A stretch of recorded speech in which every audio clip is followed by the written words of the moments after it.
మంచిదండి, కూర్చోండి. వాక్యాన్ని ధ్యానం చేద్దాం. ఫిలిప్పీయులకు రాసిన పత్రిక 3వ అధ్యాయము 18వ వచనాన్ని చదువుకుందాం. ఫిలిప్పీయులకు రాసిన పత్రిక 3వ అధ్యాయము 18వ వచనాన్ని చదువుకుందాం. అనేకులు సిలువకు శత్రువులుగా నడుచుకొనుచున్నారు. మరలా చదువుతున్నాను. అనేకులు సిలువకు శత్రువులుగా నడుచుకొనుచున్నారు. చిన్న ప్రార్థన. మహాగణుడా, మహోన్నతుడా, నీ ప్రశస్తమైన నామానికి వందనాలు, స్తుతులు, స్తోత్రాలు. నీ వాక్యము మాకు వెలుగు. నీ వాక్యం మమ్మల్ని సరిచేస్తుంది. నీ వాక్యం మమ్మల్ని శుద్ధీకరిస్తుంది. దేవా, ప్రజాప్రతి నీ ప్రజలతో మీరు మాట్లాడండి. నీవు సహాయకుడు మాతో ఉండండి. నీ పాదదాసున్నయ్యా, నీ చెప్పులు వారు ఇప్పటికి కూడా యోగ్యత లేని వాడను.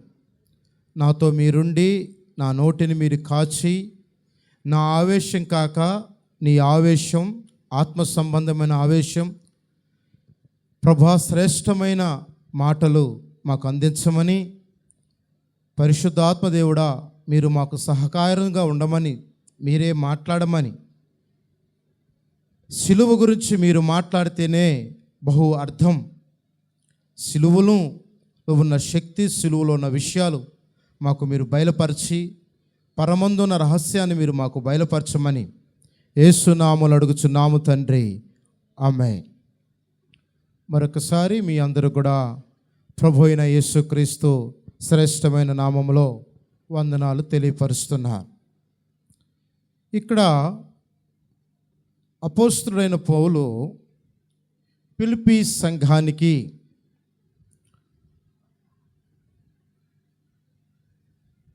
లేఖ రాస్తూ ఉన్నాడు.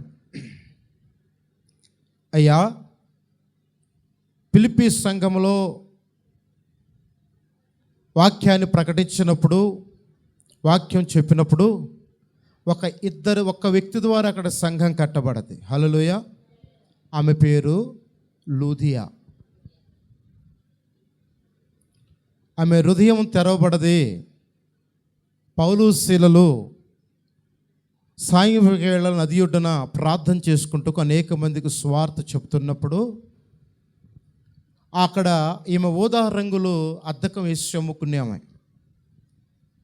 ఆమె ఆయన ఒక మాటల మీద చెవుని పెట్టి ఒక పక్క వ్యాపారం చేస్తూ ఒక పక్క వాక్యం మీద మనసుంచి, ఆ వాక్యము వినుటగా ఆమెకేమైందంటే ఆ వాక్యము తన హృదయములోకి వెళ్ళిపోయి అక్కడ తన ఇంటికి వెళ్ళి దైవజనుడైన అపోస్తలుడైన పౌలు దగ్గరికి వెళ్ళి అపోస్తల కార్యంలో కనపడుతుంది 16వ అధ్యాయంలో. అక్కడికి వెళ్ళి, దైవజనుడా, నీవు మా ఇంటికి రా, నువ్వు మా ఇంటికి వచ్చి మా ఇంటి దగ్గరుండు. నీ వాక్యం చెప్తున్నప్పుడు నా హృదయం కదిలించబడ్డదయ్యా. కనుక నువ్వు మా ఇంటికి వచ్చి మా ఇంటి దగ్గర యోగ్యమైతే, నీకు ఇష్టమైతే, ఈ నా ఇంటికి నీకు రావటానికి మనస్సుంటే వచ్చి మా ఇంటికి వచ్చి మాకు ప్రార్థన చేసి, మాకు యేసుక్రీస్తు ఎవరో తెలియపరిచారు, నేను విన్నాను గనక, విన్న ఒక్కదాన్ని నేను ఇలా ఉంటే బాగున్నది కాదు కనుక నా ఇంటికి వచ్చి నా భర్తకు కూడా వాక్యం చెప్పని బ్రతిమలాడుకుంది. పౌలు శీలలు వెళ్ళి వాక్యం చెప్పి వారికి బాప్తిసం ఇచ్చి అక్కడ చిన్న సంఘాన్ని ప్రారంభం చేశారు. ఒక వ్యక్తి వింది, 2 తయారయ్యారు. 2 ద్వారా ఫిలిప్పీ పట్టణంలో మహాసంఘంగా మారింది. దేవునికి స్తోత్రం కలుగునుగాక. చూడండి, ఒక విత్తనం ఎంత, ఒక చెట్టుకి వేసే ఒక విత్తనం ఎన్ని ఫలాలు చూస్తామో, వాక్యం కూడా మన జీవితంలో మనం వినినప్పుడు ఆ వాక్యం మనలో లోతుగా నాటితే ఇదిగో మనలోంచి చాలా ఫలాలు వస్తాయి. వాక్యం మన లోపల రావాలి, జీవాన్ని పోయాలి. ఆ వాక్యానికి ఎప్పుడైతే ఎత్తిపట్టి మనం ప్రార్థన చేస్తామో వాక్యం ఏం చేస్తుందంటే మనలో కార్యరూపం దాల్చిద్ది. వాక్యాన్ని విని చెవిని పెట్టకుండా ఆ చర్చిల్లో కాచేపు కూర్చొని బయటికి వెళ్ళిపోతే వాక్యానికి అర్థం దొరకదు ప్రియులారా. అందుకే ఇక్కడ పౌలు అంటాడు, ఇదిగో సిలువకు శత్రువులుగా మారారు వీళ్ళు. అక్కడ సంఘము ఆప్యాయతతో ఉంది. ఒకప్పుడు సేవకుడు అంటే పరితపించింది. ఒకప్పుడు దేవుని మాట అంటే చాలా లోబడది. దేవుని వాక్యం అంటే చాలా ఇష్టంగా ఉన్నారు. అన్నీ వదులుకున్నారు, సర్వస్వాన్ని విడిచిపెట్టారు. కానీ ఈరోజు సంఘం ఏమైపోయిందంటే స్వార్థం వచ్చేసింది. సంఘంలో ఏమొచ్చింది? స్వార్థం వచ్చేసింది. దేవుని కార్యములు కాక, దేవుని ఆలోచనలు కాక, దేవుని యొక్క చిత్తము కాక లోక సంబంధమైన ఆలోచనలు సంఘంలోకి వచ్చేసినాయి అంట. లోక ఉద్దేశాలు సంఘాల్లోకి వచ్చేసినాయి అంట. లోక పద్ధతులు సంఘంలోకి వచ్చినాయి అంట. దేవుని శిలువకు, దేవుని యొక్క వాక్యానికి, దేవుని యొక్క కట్టడలకు శత్రువులుగా మారిపోయారంట.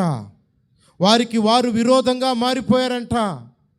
బైబిల్ సెలవిస్తుంది ప్రియులారా, నీ దేహము దేవుని ఆలయమని మీరు ఎరగరా? ఇంకొక మాట, అద్భుతమైన మాట, నాకు నచ్చిన మాట ఏంటో చెప్పనా? మీ దేహమును దేవుని ఆలయం పాడు చేస్తే మీ ఆలయమును దేవుడు పాడు చేయడని మీరు ఎరగరా? ఎవరు వీళ్ళకి శత్రువుగా మారారు? దేవుని ఆలయమునకు శత్రువుగా మారారు. దేవుని మాటకు శత్రుత్వంగా మారారు. అందుకని వాళ్ళ మనస్సు ఎలాంటిది, వాళ్ళ యొక్క ఉద్దేశం ఎలాంటిది, ఎందుకు అని ఆలోచన చేస్తే ప్రియులారా, ఇక్కడ అనేకులు క్రీస్తు శిలువకు శత్రువులుగా నడుచుకున్నారు. వీరు అనేక పర్యములంట చెప్పి ఇప్పుడు ఏడ్చుచూ చెప్పుతున్నాడంట పౌలు గారు. ఎంత బాధపడుతున్నాడు, అయ్యా సంఘంలో సరిగ్గా లేదు, సంఘం సరిగ్గా లేదు. వధించబడిన గొర్రెపిల్ల రక్తంలో, కడగబడ్డ గొర్రెపిల్ల రక్తంలో, నిష్కలంకమైన గొర్రెపిల్ల రక్తం కడగబడ్డ సంఘంలోనికి అపవిత్రత వచ్చేసింది, అయోగ్యత వచ్చేసింది, అసమర్థత వచ్చేసింది, నిర్లక్ష్య స్వభావం వచ్చింది, ప్రార్థన జీవితం పోయింది, ఇదిగో పరిగెట్టడం వచ్చేసింది. ఇప్పుడు ఎక్కడికంటే విశ్వాస సహితమైన ప్రార్థన రోగిని స్వస్థపరచదా? బైబిల్ సెలవిస్తుంది, విశ్వాసం ఉంచి నువ్వు ప్రార్థన చేస్తే, అందుకంటాడు నీ విశ్వాసం నిన్ను స్వస్థపరచదా? ఏమన్నాడు? నీ విశ్వాసము నిన్ను స్వస్థపరచదా? ఇప్పుడు పరిగెత్తుతున్నారు ఎక్కడికి?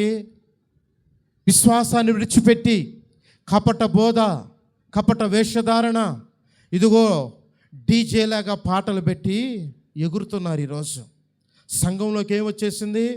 డీజేలు వచ్చేసినాయి. సంఘంలోకి ఏమొచ్చినాయి? హేయమైన ఆరాధన వచ్చేసింది.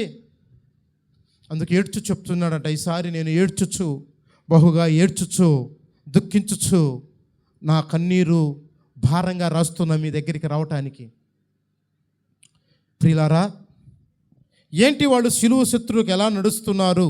వాళ్ళ మనసు ఎలాగ వచ్చిందంటే వారి యొక్క లక్షణాలు ఎలాంటి లక్షణాలు తెచ్చుకున్నారంటే, ఎఫెసీయులకు రాసిన పత్రిక 4:17 అంటాడు, కాబట్టి అన్యజనులు నడుచుకున్నట్లు మీరు ఇక నడుచుకోవలదని ప్రభునందు సాక్ష్యం ఇచ్చుచున్నాను. అయ్యా, గతంలో నువ్వు అన్యజనులుగా నడిచావు, గతంలో లోకములో నడిచావు, గతంలో లోకములో ఉన్నావు కనుక నీవు వధించబడిన గొర్రెపిల్ల రక్తములో కడగబడి శ్రేష్టమైన సంఘముగా నువ్వు ఏర్పరచబడి, నేను ఒక మాట చెప్పనా, నీవే ఒక సంఘం. హల్లెలూయా!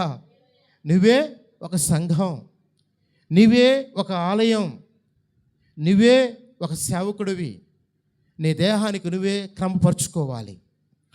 కాబట్టి అన్యజనులు నడుచుకున్నట్లు మీ రేఖ మీద నడుచుకోకూడదని ప్రభునందు సాక్ష్యం ఇచ్చుచున్నాను. లోగడ అలాంటి పరిస్థితుల్లో ఉన్నప్పుడే కదా మీరు దాని నుంచి వేరయ్యి యేసును అంగీకరించి యేసుక్రీస్తు నిజదేవుడిని తెలుసుకొని మీరు మరలా లోక సంబంధమైనది తీసుకొచ్చి పెట్టుకొని ఇదిగో శిలువకు శత్రువులుగా నడుస్తున్నారంట. లోకం అంటే ఏంటి? అయ్యో, లోకము భయంతో బ్రతుకుతుంది, క్రైస్తవుడు విశ్వాసంతో బ్రతుకుతాడు.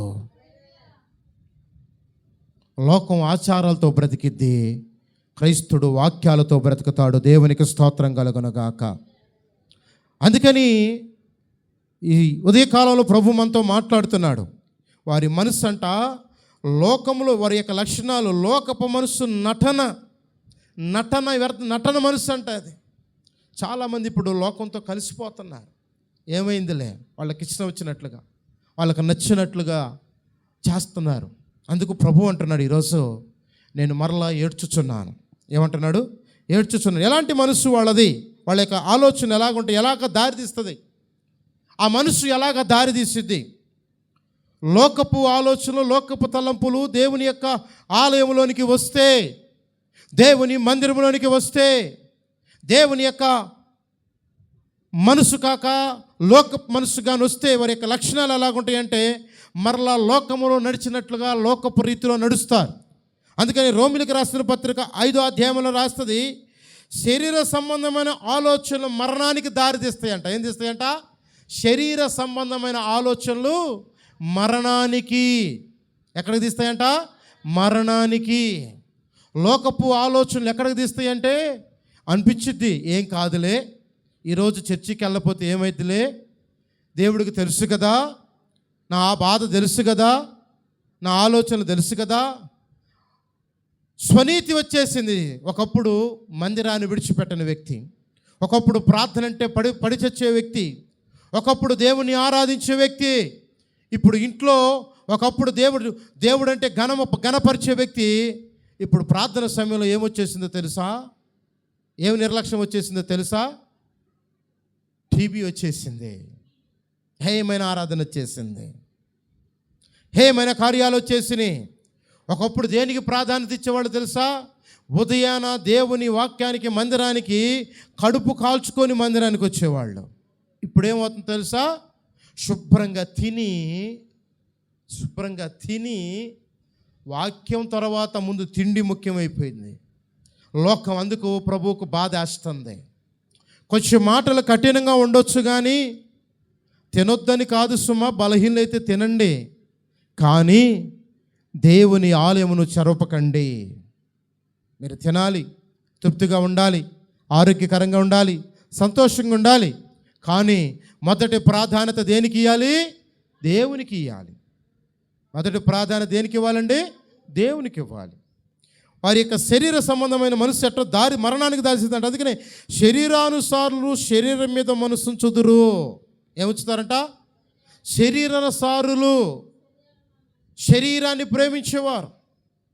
అందుకనే వారు ఏమైందంటే వారి యొక్క ఆలోచనలు ఏమవుతాయంటే, అందుకనే ధనవంతుడు దేన్ని ప్రేమించాడు? శరీరాన్ని ప్రేమించాడు. నా ప్రాణమా తినుము త్రాగుము సుఖించుము అని ధనవంతుడు అన్న ఆలోచన చేసుకుని తనకు ఉన్న అవకాశాన్ని విడిచిపెట్టి అవిధేయతతో, అజ్ఞానంతో, ఇంకో మాట అజ్ఞానం అంటాం కూడా తప్పు, కానీ దానికి ఏం పేరు పెట్టాలంటే మూర్ఖుడు అని పేరు పెట్టాలి. మూర్ఖుడు. అందుకే మూర్ఖులైన ఈ తరము వారి నుండి మీరు వేరై ఉంటే తప్ప అన్నాడు ఆయన. వీడు భక్తిపరుడే, ప్రార్థించేవాడే, క్రమం తప్పకుండా మందిరానికి వెళ్ళేవాడే, కానీ వాడు దేన్ని ప్రేమించాడంట అంటే శరీరాన్ని ప్రేమించాడంట, మంచి భోజనాన్ని ప్రేమించాడంట. బైబిల్ సెలవిస్తుంది, వాడి భోజనం వాడి కడుపే వాడికి దేవుడైందంట. అప్పుడు ఆ దేవుడు ఏమైపోయాడు తెలుసా? ఆ కడుపుకు ప్రేమించి ప్రేమించి ప్రేమించి ప్రేమించి పలావులు, బిర్యానీలు, రకరకాల తిండ్లు తిని చెత్తంతా తిని ఎక్కడికి పోయిండు అంటే నరకానికి పోయిండు. అడిగి పోయిండండి. పోయి ఆడరుస్తున్నాడు, ప్రభువా ఏందిరా బాబు, స్వామి ఇక్కడ దప్పిక అవుతుంది, ఒరే అక్కడ దంసప్పు తాగితీగా, దంసప్పు ఏమప్పో, అబ్బా దంసప్పు, ఇంకేంటికి మజా, పెప్సీ, అబ్బా కూలింగ్ తాగితేవి కదరా, ఒరే పక్కన పేదోడుంటే గొక్కడ పోబెట్టలేదు కదరా.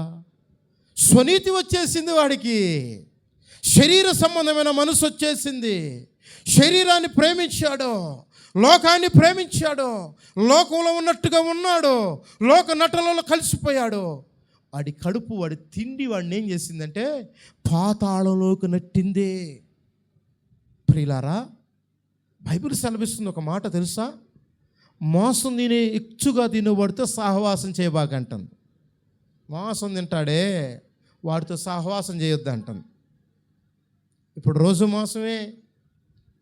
మాంసమే, వారంలో 3 రోజులు మాంసమే. ఎందుకో చెప్పనా? క్రైస్తుడు ఎప్పుడు తమలపాకులాగా తడుస్తూ ఎప్పుడు కూడా మండుతుంటే శరీరానికి ఆరోగ్యం వస్తుంది, ఆత్మలో అభివృద్ధి చెల్లిద్ది. దేవునికి స్తోత్రం కలుగును. తమలపాకు తడవంది నవనవను ఆడదంట. తమలపాకు తడిపితేనే అది బాగా అందంగా బాగా మెత్తబడకుండా ఉంటుందంట. క్రైస్తువుడు కూడా ప్రతిరోజు దేవుని వాక్యము ద్వారా, రక్తము ద్వారా, ఆయన యొక్క అభిషేకం ద్వారా తడుస్తూ ఉంటాయి. తడవాలంటే ఏం చేయాలి? పొట్టను శుద్ధి చేసుకోవాలి. ఈ పొట్టను కూడా ఖాళీగా ఉంచుకోవాలి. ఎందుకో దేవుడు అంటున్నాడు, శరీర విషయములు మనసు పెట్టిన వారు. ఇప్పుడు ఏం చేశాడు? లాజరు ఎదురుగా ఉంటే ఒక్క ముద్ద పెట్టాడా? వాడికి ఒక్క ముద్ద పెట్టాడా? నా ప్రాణమా, ఏమన్నాడంట? నా ప్రాణమా తినుము. సుఖించాడు, ఇష్టంగా జీవించాడు, సంతోషించాడు, ఆనందించాడు. వాళ్ళ బంధువులు, వాళ్ళ స్నేహితులందరినీ పిలుచుకున్నాడు, మంచి విందులు చేసుకొని తిన్నాడు. డబ్బును ప్రేమించాడు, ధనాన్ని ప్రేమించాడు. లోక స్నేహము దేవునికి వైరమని మీరు వెరగరా? ఏమంటుంది వాక్యం? లోక స్నేహము దేవునికి వైరమని మీరు వెరగరా? అందుకు సంఘములోనికి ఏమైనా ఆరాధనలు వచ్చేసినాయి. అందుకు సిలువకు శత్రువుగా నడుస్తున్నాడు. సిలువులో సాగిపోవలసిన వాడు, సిలువును ఎత్తుకొని నడవలసిన వాడు, సిలువు కింద ఉండాల్సిన వాడు సిలువును విడిచిపెట్టి శరీర సంబంధమైన వ్యక్తిగా మారిపోయాడు. శరీర సంబంధమైన ఆలోచనలతో ఎప్పుడైతే వచ్చాడో పాపం వాడి మీద ప్రవేశించింది, పాపం వాడిని బంధించింది. మీకు తెలుసా, పాము మనిషిని ఏం చేసిద్దంట? అనకుండా ఇది అంటది కదా, పెద్ద పాము ఏం చేసిద్దంట? పట్టుకొని దాన్నంట బంధించేసిద్దంట, మనిషిని బంధించేస్తుందంట. నువ్వు కూడా దేవుని వాక్యాన్ని విడిచి, దేవుని చిత్తాన్ని విడిచిపెట్టి, దేవుని మార్గాన్ని విడిచిపెట్టి ఒకదాని దగ్గరికి వెళ్ళదు, నిన్ను చుట్టేస్తుంది. దాన్ని చుట్టుపడిపోతావు, చిక్కుపడిపోతావు. ఏ చిక్కులో పడిపోతావో తెలియదు, ఎక్కడ పడిపోతావో తెలియదు, ఎలా స్వనీతి వచ్చిందో తెలియదు. ఒక విషయం గుర్తుపెట్టుకోండి. ప్రభు అంటున్నాడు, ఇదిగో ఈ భక్తుడు, ఆరాధించాల్సిన భక్తుడు, స్వనీతి వచ్చింది ఒక భక్తుడికి. ఒక భక్తుడు లోక సంబంధమైన ప్రార్థన చేస్తున్నాడంట. ఏం ప్రార్థన? ప్రభువా, నేను భక్తుడిని, నేను వారం చర్చికి వెళ్తా. ఆహా. ప్రభువా, నేను వారానికి 3 రోజులు ఉపవాసం ఉంటా. ఆహా. ఇంకేమన్నాడు? ప్రభువా, నేనైతే రోజు కడుపు పెట్టులో చాలా డబ్బులు వేస్తాను ప్రభువా. ఇదిగో ఈ సుంకర వాడు ఏమున్నాడు? సుంకరైన వాడు ఏమున్నాడు ప్రభువా? వాడి దగ్గర డబ్బు లేదయ్యా, వాడికి ఎవరున్నారు? బ్యాక్గ్రౌండ్ లేదు ప్రభువా. వాడి ప్రార్థన ఏం ప్రార్థన? వాడు ఏం ప్రార్థన ప్రభువా? విచిత్రమైంది తెలుసా? తనను తాను తగ్గించుకున్నవాడు వెచ్చించబడతాడు. ఇప్పుడు సంఘంలోకి ఏమొచ్చిందో చెప్పనా? డబ్బులు ఇచ్చిన వాళ్ళకి ఎక్కువ ప్రార్థన చేస్తున్నారు, డబ్బులు ఇచ్చిన వాళ్ళు ఎక్కువగా ప్రేమిస్తున్నారు. సెల్ఫీనెస్ ఏంటంటే అందుకు సంఘములోనికి ఏమైన ఆరాధన వచ్చేసింది. సిలువకు శత్రువుగా మారిపోతున్నదే. బైబిల్ సెలవిస్తుంది, నిన్ను వలె నీ పొరుగు వారిని ప్రేమించండి. ఇప్పుడు ఒక ఆయనకి ఫోటో దిగితే 10,000 అంట. ఏం దిగితే? ఫోటో దిగితే 10,000 అంట. ఇంటికి వస్తే 10,000 అంట. టచ్ అంటే 10,000 అంట. ఏమొచ్చేసింది? సంఘం ఎక్కడికి వెళ్ళిపోతుంది? సంఘమా ఒంగోలు వెళ్ళిపోతుంది. సంఘం ఎక్కడికి పోతుంది? ఒంగోలు పోతుంది. అంజూరు పాకు దగ్గరికి వెళ్తుంది సంఘం. అంజూరు పాకును సృష్టించిన సృష్టికర్త, దాంట్లో జీవం పోసిన దేవుని మాట ఉందని సంగతి గుర్తిస్తే వాక్యము నీలో ద్వారా నువ్వు కట్టబడతావు. హల్లెలూయా. సంఘములోనికి శత్రుత్వం వచ్చేసింది, సిలువకు శత్రువుగా నడుచుకుంటున్నారు. అదుగో అక్కడ అద్భుతాలు జరుగుతున్నాయి, ఇక్కడ అద్భుతాలు జరుగుతున్నాయి. మత్తయి సువార్త 24 అధ్యాయాలు రాశాడు కదా ప్రభు. ఇదిగో దురదగల చెవులు గలవారు, దురవ్యసనం కలిగిన వారు ఇప్పుడు సంఘంలోకి వచ్చిందంటే వ్యాపారం, కొబ్బరి నూనె వ్యాపారం చేస్తున్నారు, కచ్చీపుల వ్యాపారం చేస్తున్నారు. అయ్యగారు ప్రార్థన చేస్తే 5,000 స్వస్థతలో. శత్రుత్వం వచ్చేసింది సిలువకి. శిలువ రక్తం ముందు ఏది నిలవజాలదో. యేసు గొర్రె పిల్లను నేను, వదకు తేబడిన గొర్రె పిల్లను, దినదినము చనిపోవుచున్నాను, యేసుక్రీస్తులో బ్రతుకుచున్నాను. దినదినము చనిపోవుచున్నాను, యేసుక్రీస్తులో బ్రతుకుచున్నాను. యేసు గొర్రె పిల్లను నేను, వదకు తేబడిన గొర్రె పిల్లను, నా మోమున ఉమ్ము వేయబడినవి, నా కాళ్ళకు నీకులు దిగగొట్టను. పరిశుద్ధుడా మీకు వందనాలు. ఈ సందర్భంలో మనం తెలుసుకోవాల్సింది ఒకటే, శరీర సంబంధమైన సేవ వచ్చేసింది. ఏ సేవ వచ్చేసిందంటే శిలువకు శత్రుత్వం కలిగిన సేవ వచ్చేసింది. శిలువకు వ్యతిరేకమైన సేవ వచ్చేసింది. శిలువను మోయవలసిన వ్యక్తి శిలువను పక్కన పెట్టి మినిస్ట్రీని మోస్తుంది. ఇప్పుడు ఏం మోస్తుంది? మినిస్ట్రీని మోస్తుంది, నాయకుడిని మోస్తుంది, నాయకుడిని గణపరుస్తుంది. గణపరచవలసింది ఏదో తెలుసా? జీవము గల దేవుని శిలువను మనం మొయ్యాలా. శిలువకు శత్రుత్వం కలిగిన హేయమైన కార్యాలు సంఘంలోకి వచ్చాయి. ఎలాంటి సంఘం అంటే వారు స్వార్థకు అడ్డుపడతారంట. ఎట్టపడతారంట? సత్యానికి అడ్డుపడతారంట. సత్యం చెప్పే దగ్గరికి రారంట. సత్య సువార్తను వారు ఎతకరంట. సత్యంలో ప్రతిష్ఠించబడరంట.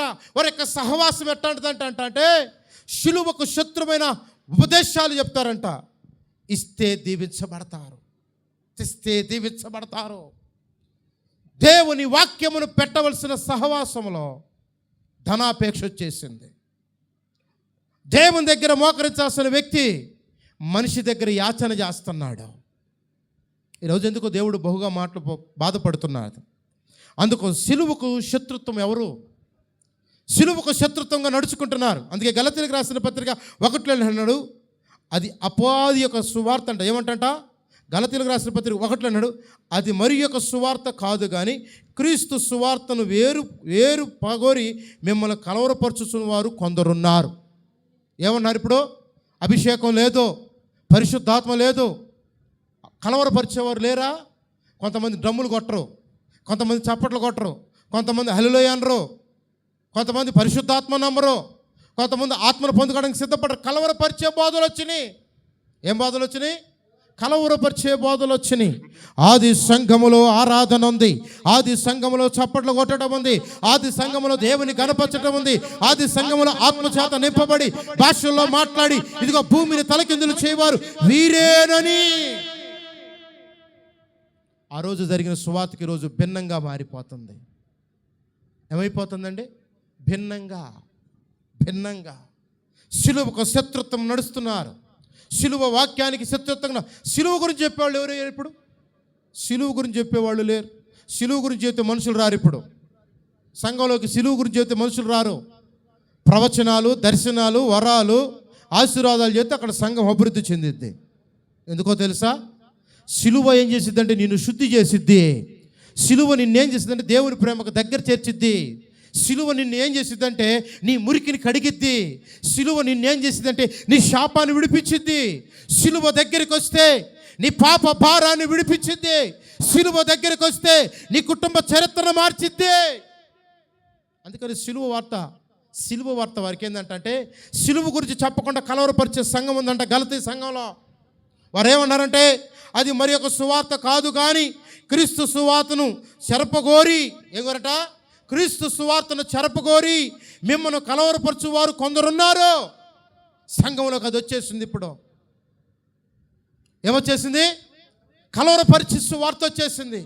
సులువ గురించి చెప్పాల్సిందే పోయి దేవుడు దీవిస్తాడు, దేవుడు ఆశీర్వదిస్తాడు, దేవుడు బలపరుస్తాడు, ఇదే సువార్త అయిపోయింది. సిలువ గురించి అంటున్నాడు పౌలు, అంటాడు సిలువ కాక నాకు మరి అన్ని దూరం అవును గాక అంటాడు. హల్లెలూయా, హల్లెలూయా. సిలువే లేకపోతే సంఘమేది, సిలువే లేకపోతే ఆరాధనేది, సిలువే లేకపోతే విడుదలేది, సిలువే లేకపోతే స్థుతేది, సిలువే లేకపోతే మనకు మోక్షమేది? సిలువను విడిచిపెట్టి శత్రువులుగా మారిపోతుంది నేటి ఆ సంఘం. ఆది కాలపు ఆ పూర్వకాలపు సంఘాల్లో సిలువ కనపడదే. నేటి సంఘాల్లో సిలువ కంటే డీజేలు కనపడుతున్నాయి. ఆత్మతో ఆరాధించాల్సిన, సప్పట్లతో స్తుతించాల్సిన వ్యక్తి స్వనీతి ఆరాధన వచ్చేసింది. సంఘములో సిలువలకు శత్రుత్వంగా మారిపోయింది. అబ్బా, ఈయన పాడుతుంటే ఇప్పుడు ఆయనకి ఫాలోవర్స్ అవుతున్నారు. పాట పాడడానికి ఫాలోవర్స్ అయితే నీకేమొచ్చింది? అది సిలువకు శత్రుత్వం. పాటనిచ్చిన యేసయ్యను వెంబడిస్తే అభిషేకం వస్తుంది. ఆయన ఎవరో ఉన్నారు చెన్నైలో, ఏటో పేరు, ఏం పేరు అయింది? ఈ మధ్య బాగా ట్రెండ్ అయింది ఆయన పాట. తమిళంలో పాడాడుగా ఆయన. ఫస్ట్ ఏమో ఆత్మీయంగా పాడాడు, ఇప్పుడు డ్యాన్సులు వేసి పాడుతున్నాడు, సినిమా పాటలేసి. ఆత్మీయతను పోయింది సంఘంలో. ఈరోజు నెమ్మదిగానే ఉంది వాక్యం. సంఘంలోకి ఏమొచ్చేసింది? ఆరాధన. అందుకని ప్రభు చేస్తున్నాడు, నీవు నన్ను ఆరాధించేటప్పుడు ఎట్టంట? ఆత్మతోనూ పూర్ణ మనసుతోనూ పూర్ణ హృదయముతో పూర్ణాత్మతోనూ నువ్వు ఆరాధించాలంటే ఆయన ఫాలో అవుతున్నారు. సబ్స్క్రైబ్ చేస్తున్నారు, బెల్ ఐకాన్ కొడుతున్నారు. హైదరాబాద్లో ఒక ఆయన ఉన్నాడు, పబ్లిక్గా వెళ్తుంది. వాళ్ళ నాన్నగారు చాలా మంచి భక్తుడు, విశ్వాసం మీద పునాది వేసిన వ్యక్తి. ఆయన కన్నీటి మీద పునాది కట్టిన వ్యక్తి, సంఘాన్ని కట్టిన వ్యక్తి. ఆంధ్రావాడైనా తమిళనాడుకి వెళ్ళి తమిళంలో అనేక మందిని ప్రభావితం చేసి ఆత్మల కొరకు ఎంతో త్యాగం చేసిన వ్యక్తి. తండ్రేమో మంచి పునాది వేస్తే కుమారుడేమో ఆడపిల్లలు యవనస్తులు ఏం చేస్తారో తెలుసా? ఉర్రూగుతలకి ఇస్తారు, డీజే డ్యాన్సులు వేయించి. సంఘంలోకే వచ్చింది శత్రుత్వం, వచ్చేసింది. దాని మీద చాలా విమర్శలు వచ్చేస్తున్నాయి నేటి కాలంలో. దానికి ఫాలోవర్స్ ఎక్కువైపోయారు. చాలామంది ఫాలోవర్స్, జీసస్ ఫాలో కావాల్సినోడు రాజేష్ ఫాలోవర్స్ అయిపోతున్నారు. శత్రుత్వం వచ్చేసింది. ఈరోజు చాలా సున్నితమైనగానే చెప్తున్న వాక్యాన్ని అర్థం చేసుకుంటారని. సిలువను ప్రకటించకుండా వేరొక దాన్ని ప్రకటించేవారు, కలవరపరిచేవారు మీ మధ్యలో ఉన్నారు. వాడంటాడు, వాడికి సరిగ్గా మూతి మీద మేసం లేదు. ఇంకోడు అంటాడు, హైదరాబాదులో వాడు ఏం పాడతాడు వాడికే అర్థం కాదు. ఏం పాడతాడు వాడు మూతిని చూస్తే కొట్టాలనిపించదు. వాడు మూతిని చూస్తే వాడంటాడు భక్తి మర్చి. శామ్యూయల్ కొడుకో, వాడి వయసు ఎంత, వాడు ఎంత అనుభవం కలిగిన వారందరిని కూడా పెద్ద పెద్ద దైవజనుల్ని నోటుకొచ్చినట్టు తోలాడుతున్నాడు. నేను పాడతా, నేను అమ్మాయిలతోనే పాడతా, డ్యాన్స్ చేస్తా, ఇది దేవుని సేవ. స్వనీతి. చూసారా? సిలువకు శత్రుత్వమైన సేవ వచ్చేసింది. సిలువను గురించి నశించుతున్న వారికి ఇది వెరితనంగా ఉందన్న వార్త వచ్చేసింది. ఆ పసిబిడ్డ గురించి నేను చాలా బాధపడ్డా. ప్రభువా, వీడికి సరిగ్గా వాళ్ళ నాన్న మంచి సేవకుడు. చూడండి, చాలామంది సేవకులు పిల్లలు పాడైపోతున్నారు. అందుకే బైబిల్ చేస్తుంది, పునాది కట్టబడగా నీతిమంతులు ఏం చేయగలరు? పునాది పాడైపోతే. అందుకే పునాది సరిగ్గా కట్టుకోవాలి. డైవర్షన్ అయిపోతుంది సేవ. కనుక ఈరోజు వాళ్ళు ఏమంటున్నారంటే, వాళ్ళంట సిలువను, ఇంకో మాట ఏముంది తెలుసా? గలతీయులకు రాసిన పత్రిక 6:12 ఏముంది తెలుసా? శరీరమందు చక్కగా అగపరుచుగారు వారెవరో వారు తమ క్రీస్తుకు సిలువ విషయమై హింస పొందుకుంటుటకు మాత్రమే సున్నతి పొందమని మిమ్మల్ని బలవంతము చేస్తున్నారు. అబ్బాయి, ఇంత పోరాటం అండి సేవలో. సిలువ గురించి చెప్పకుండా అడ్డుపడే వాళ్ళు ఎక్కువైపోయారు. ఇప్పుడు సిలువ గురించి చెప్తుంటే దాడులు అయిపోయినాయి, సువార్త చెప్తుంటే కొడుతున్నారు. అన్నీ విడిచిపెట్టి సువార్త చెప్తుంటే కొడుతున్నారండి. ఎంత దూరం అయిపోయిందో తెలుసా? మరొక మాట, వాడి ఆలోచనలు ఎలాగుంటాయంటే పాపంలో ఆనందిస్తారు వాళ్ళు. ఎట్టంట? సిలువ గురించి, సిలువకు శత్రువులైన వారు ఏం చేస్తారంటే పాపములో ఆనందిస్తారు. వాళ్ళు ఏమనుకుంటారు, దేవుణ్ణి ఆరాధిస్తున్నాము, దేవుణ్ణే స్తుతిస్తున్నాము, దేవుణ్ణే గణపరుస్తున్నాము అని చెప్పుకుంటూ పాపమును ప్రోత్సహించుకుంటారంట. చూడండి, ఎఫెసీయులకు రాసిన పత్రిక 5వ అధ్యాయము 5-6 వచనాలు ఉంటుంది. వ్యభిచారులైనను, అపవిత్రులైనను, విగ్రహాధికుడైనను, లోభి అయినను, క్రీస్తు యేసు యొక్కయు దేవుడనియు రాజ్యం హక్కుదారులు కాడును. ఈ సంగతి మీకు నిశ్చయముగా తెలియను.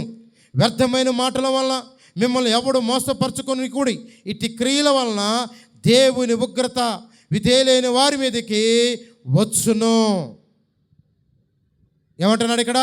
వ్యభిచారం, క్రామ, మదమచ్చరం, లోకములోనికి వాళ్ళకి స్వేచ్ఛ కోరుకుంటున్న స్వేచ్ఛ. ఈరోజు చాలా సహవాసాల్లో, చాలా సంఘాలు, టీవీలో వార్తలు వచ్చేస్తున్నాయి. పలానా పాస్టర్ ఇట్ట చేశాడు, పలానా పాస్టర్ ఇట్ట చేశాడు, ధనం సంపాదించాడు, డబ్బు సంపాదించాడు. సిలువ లేకపోతే విలువ ఉండదు దేనికైనా. సిలువ లేకపోతే విలువ లేదు. సిలువ లేనిదే నాకు విలువ లేదయా, సిలువ లేనిదే నాకు బ్రతుకు లేదయా. యజమానుడా నా యేసయ్యా, నిత్యము నిన్నే స్తుతియంతును. యజమానుడా నా యేసయ్యా, నిత్యము నిన్నే స్తుతియంతును. కానాను యాత్రలు నేనుండగా పలు శోధనలు ఎదురవ్వగా, నిందలు అవమానం ఎదురొచ్చినా నీ ప్రేమ నన్ను మరువలేదయా, నీ ప్రేమ నన్ను మరువలేదయా. యజమానుడా నా యేసయ్యా. హల్లెలూయా. మంచిది. ఏం మాట్లాడుకుంటున్నాం ఈరోజు? సిలువకు శత్రువులుగా నడుచుకుంటున్నారట. ఎట్లా నడుచుకున్నారట? సిలువకు శత్రువులుగా నడుచుకుంటున్నారు. లోకపు మనసు, శరీర సంబంధమైన మనసు, ఇదిగో స్వార్థకు వ్యతిరేకం పరిచే మనసు, తర్వాత ఇదిగో పాపంలో పడే మనసు. సిలువకు వ్యతిరేకంగా నువ్వు నడిస్తే, యేసయ్యకు వ్యతిరేకంగా నడిచే వ్యక్తి యొక్క స్వభావాలను మనం చూసుకుంటున్నాం. అందుకని 2 పేతురు రాసిన పత్రికలో 2:10 ఉంటుంది, శిక్షలో ఉంచబడి ఏమంటారు? 2 పేతురు రాసిన పత్రిక 2:10 ఏమంటుందంటే, శిక్షలో ఉంచబడిన వారిని తీర్పు దినం వరకు కావలితో ఉంచుటకు ప్రభు సమర్థుడు. మీరు తెలివి గలవారు, వేచ్ఛలో గలవారై దూషింపబడనీకుడి. ఈ యొక్క స్థితి ఏమైపోద్దంటే ప్రియులారా గమనించండి, తుదకు అగ్నిలో వేయబడతారు. ఏమైపడతారు? అగ్నిలో. సరే, ఇప్పుడు అంటారు వీరి యొక్క లక్షణాలు ఎలాగుంటాయి? దేవుని కొరకు బ్రతికేవారు, సిలువ కొరకు బ్రతికేవారు. ఇప్పుడు సిలువకు వ్యతిరేకంగా నడిచేవారి గురించి చెప్పాను కదా. సిలువకు శత్రులు కాక సిలువను వెంబడిస్తూ సిలువలో బ్రతికి సిలువ స్వార్థ ప్రకటించి సిలువలో ధ్యానం చేసే వారి యొక్క జీవితాలు ఎలాగుంటాయంటే చూడండి. ఫిలిప్పీయులకు రాసిన పత్రిక 3వ అధ్యాయము 20వ వచనం 21వ వచనం చూద్దాం. ఫిలిప్పీయులకు రాసిన పత్రిక చూడండి. మన పౌరస్థితి ఏంటట? మన పౌరస్థితి లోకముందు అక్కడ ఉంది, కానీ ప్రభు అయిన యేసుక్రీస్తు రక్షకుడు నిమిత్తము కనిపెట్టుకునిచున్న మన పౌరస్థితి ఎక్కడుందని కనిపెట్టుకున్నారంటే లోకం మీద మనసు ఉన్నదంట వీళ్ళకి. ఎక్కడున్నదంట? లోకం మీద మన పౌరస్థితి అక్కడ ఉంటుందంట. అందుకనే ఎఫెసీయులకు కాదు, రోమీయులకు రాసిన పత్రిక 5:8 ఏముంటుందంటే, శరీర సంబంధులు శరీరం మీద మనసుంచుదురు, ఆత్మ సంబంధమైన ఆత్మ మీద మనసుంచుదురు. మన పౌరు యొక్క స్థితి ఎక్కడుంటుందంటే పరలోకమందుడు. అందుకనే సమస్తము లోకము లోపరుచుకొని శక్తిని బట్టి ఆయన తన దీన శరీరం తన మహిమ గల గుణాతాస్యములను రూపము గలగా మార్చబడుచున్నది. ప్రియులారా, సిలువ గురించి ప్రయాసపడాలి. ఇక్కడ అంటున్నాడు, శరీరానికి ఆత్మకు వ్యతిరేకంగా నడిచే స్వభావాలు మనలో కాలిపోవాలి. ఏం కాలిపోవాలి? శరీరానికి ఆత్మకు విరోధకరమైన అవన్నీ కాలిపోవాలి. మనం తెలుసుకోవాలి. ఇక్కడ రాయబడుతుంది మాట, మన పౌరస్థితి పరలోకమందు ఉంది. ఎక్కడుందంట? సిలువను వెంబడించేవాడు ఏమిటంటే పేతురు అంటాడు, ప్రభువా సమస్తాన్ని విడిచిపెట్టి నిన్ను మేము వెంబడిస్తున్నాం కదా, మరి మాకేంటి లాభం? అయ్యా, మా భార్యని, మా పిల్లల్ని, మా ఇంటి వారందరిని విడిచిపెట్టి నిన్ను వెంబడిస్తున్నాం కదా ప్రభువా, మాకేంటి లాభం? ఏమంటున్నారు? మాకేంటి అంటే ప్రభు అంటాడు, ఇదిగో మీ కొరకు పరలోకములో శ్రేష్టమైన ఇల్లులు సిద్ధపరచబడతాయి. హల్లెలూయ. పిచ్చి పట్టి తిరగల, వ్యర్థంగా సిలువలో తిరగల, వ్యర్థంగా సువార్త ప్రకటించలా. మన పౌరస్థితి పరలోకమందుంది. మన కొరకు పరలోకంలో ఆయన రాజ్యంలో మనకు ఆయన నివాసాన్ని ఏర్పరచుతున్నాడు. అందుకే చెప్తున్నాడు, నేను వెళ్ళుట మీకు మంచిది. యోహాను సువార్త 14వ అధ్యాయం చెప్తున్నాడు, నేను వెళ్ళుట మీకు మంచిది, నేను వెళ్ళి మీకు అనేక నివాసాలను సిద్ధపరుస్తున్నాను. ప్రియులారా, ఈరోజు మనం గమనించాల్సింది ఒకటే, సిలువకు వ్యతిరేకంగా మనం నడవకూడదు, సిలువకు మనం వ్యతిరేకంగా ఉండకూడదు. కనుక ఈరోజు సిలువకు హేయమైన కార్యాలు ఎక్కువైపోయినాయి. కనుక ప్రభు అయిన వాక్యం సెలవిస్తుంది. చదువుతారా? రోమిలికి రాసిన పత్రిక లూకా గలతీయులకు 2:20 చదువుదాం త్వరగా. గలతీయులకు 2:20.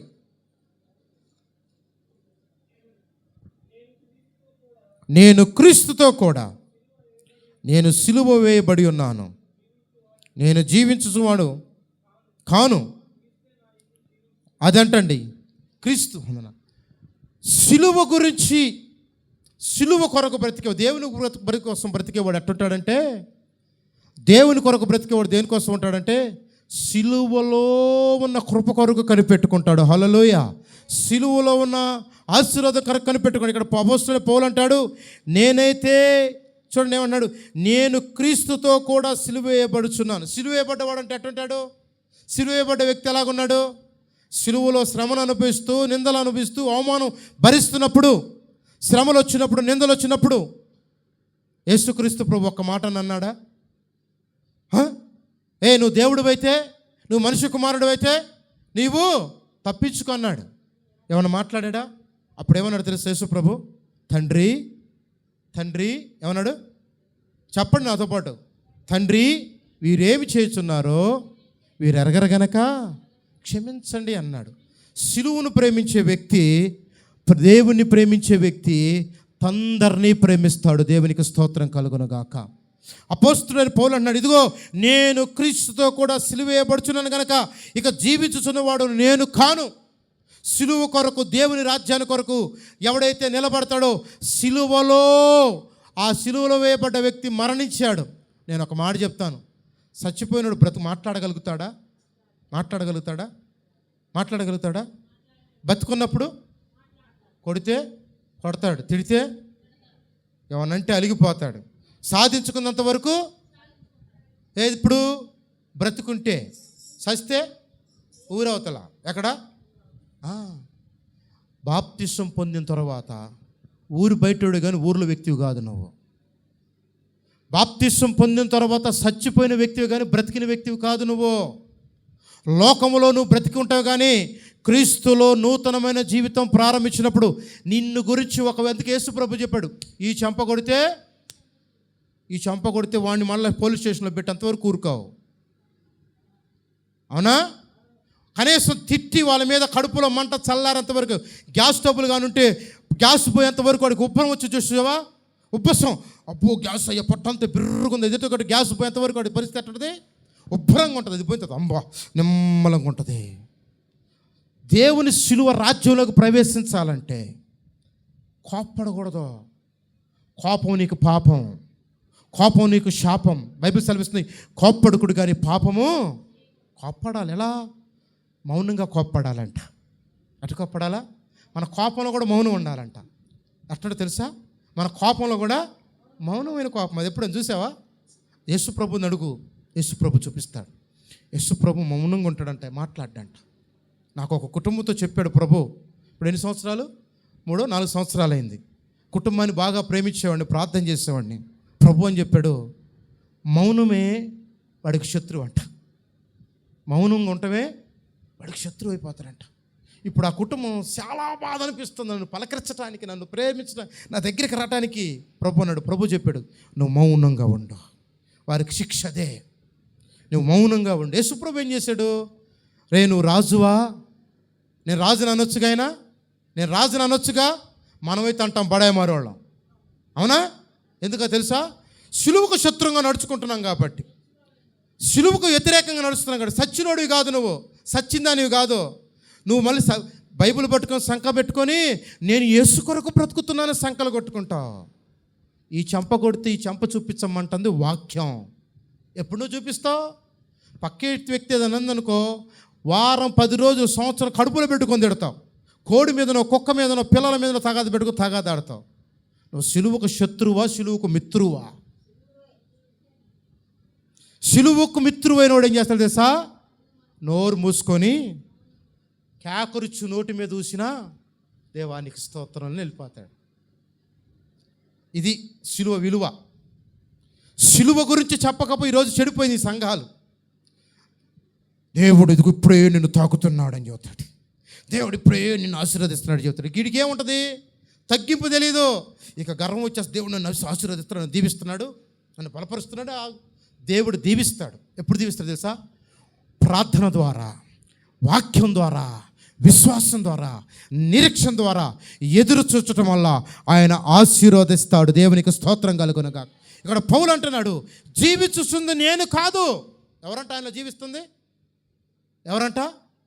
ఒరే కుక్కను కొట్టినట్టు కొట్టారు. ఆ భాష వాడు కూడా కుక్కను కొట్టినట్టు కొట్టారంట పౌలు గారిని. అట్ట కొట్టారు. ఆయన రోమీడంట. ఎవరంట ఆయన? రోమీని కొట్టిప్పుడు ఎమ్మెల్యే గారి పక్కన ఎమ్మెల్యే గారి ఇంట్లో పోయి కొట్టగలుగుతావా? వాళ్ళ ఇంట్లో కొట్టబడి అధికారం మనకు ఉంటుందా? అట్టంటోడు పౌలు. రాత్రంతా సరసాలు వేసి ఎట్ట కొట్టారు? మనల్ని ఎట్ట కాదు, పోలీసుడు అయితే కాళ్ళకు కొడతాడు. కాళ్ళు చేతులు కట్టేసి గోసెబెట్టి ఒంటి మీద ఉప్పు వేసి కారం వేసి కొట్టారంట పౌలు శీలల్ని. అప్పుడు పౌలు శీలలో ఒక మాట, మాకు ఎమ్మెల్యే తెలుసు, బండి ఆపితే అసలు ఎమ్మెల్యే గారికి ఫోన్ చేస్తాం మనం. సిలువకు శత్రువా, సిలువకు మిత్రువా?